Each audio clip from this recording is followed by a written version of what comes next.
It's Sleazebaggino boyo.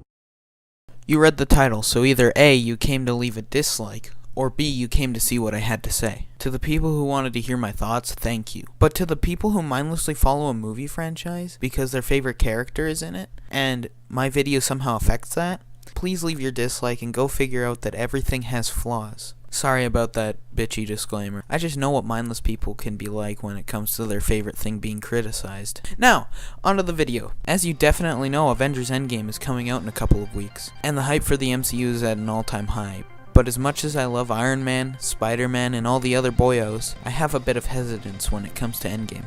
This is due to the release of Captain Marvel. Now, Captain Marvel is a movie, but more than that, it's a mediocre movie. And I sure like to be entertained when I'm watching my entertainment.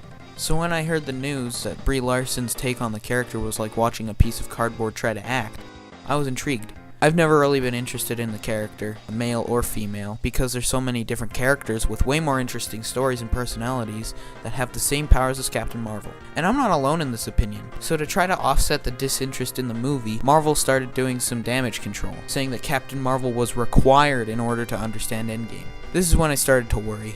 After one of the Avengers trailers dropped, I felt a bit skeptical when Thor immediately accepted Captain Marvel. He didn't even like Tony until the end of the second act of Avengers 1. Now, I could be completely wrong. People at Marvel have said that you won't see more than the first 20 minutes of the movie in any of the officially released trailers. So if Captain Marvel is just automatically accepted by the Avengers despite them only knowing her for about 20 minutes, that would be a major contradiction to how the Avengers act towards the newcomers.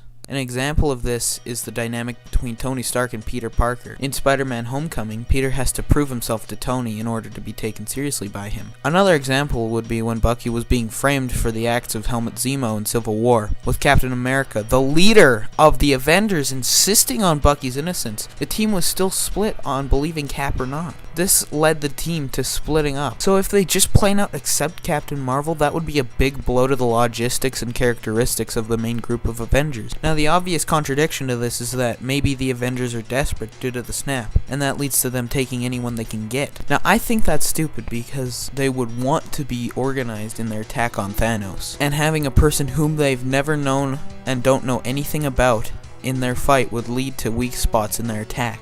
Another contradiction to my argument is that Tony could be saved by Captain Marvel, and that argument has some leeway. However, this shouldn't be the sole reason for the team liking and accepting Captain Marvel, because it would mean that the Avengers aren't diligent in this time of vulnerability. But again, I could be completely wrong about this whole thing. There could be a perfectly good reason for all this. All the facts aren't out there yet, so we'll just have to see. It's coming out in a couple of weeks.